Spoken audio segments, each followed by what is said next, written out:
Today I wrote a blog about eating breakfast as a horrible woman, and I'm going to read it to you. Last week I made a video about struggling to write a short biography for one of my classes, and you all really came through for me in the comments with some great advice that helped me get it done, so thank you. But one of the other things that came up was the question of, well, why don't I just lean into my personal brand as a horrible woman who makes content for other horrible women? Maybe that'll make things easier, and maybe I should just embrace it. So today I did that, and it was transformative. I was given a writing exercise in class today that involved writing a blog post about what I had for breakfast this morning, and I was given 15 minutes in which to do it, with the challenge being, how the hell do you make that interesting and engaging? This is the kind of task that normally would have me completely paralyzed and struggling with the first sentence for the whole 15 minutes.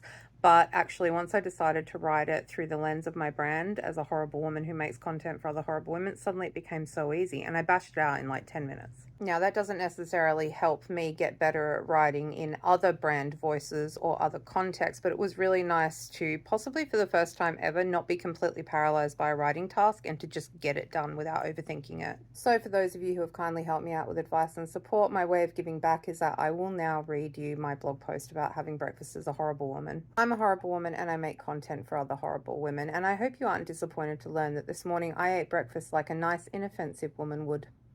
Given my reputation for sowing discord and undermining the family, it might be difficult to imagine me doing something as prosaic as eating breakfast. However, no woman can truly tackle a full day of being difficult and emasculating men on an empty stomach.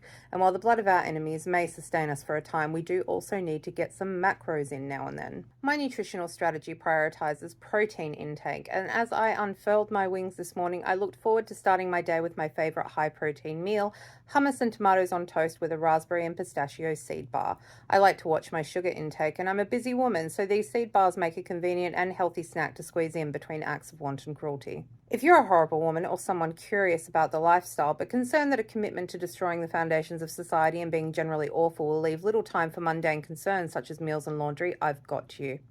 As a seasoned crone with more than 2 decades of experience and a horrific reputation for being non-compliant and ruining everything, I can assure you that with a little practice and planning ahead, you'll be able to successfully juggle unwomanly and mean behaviors and stay well fed. The modern woman can have it all. Am I going to feel silly handing that over to my lecturer? Yes, but I'm more thrilled about this piece of writing than any other writing of better quality and more gravitas than I've ever produced before, because it was so easy to write. There was zero agonizing involved, and that is a new experience for me. I should note that the young woman sitting across from me wrote a really thoughtful and informative piece about nutrition while I basically shitposted, but I'm still too high on the rush from finally doing something on easy mode, possibly for the first time ever, to really think too hard about it and end up feeling inadequate. So I think we're all right.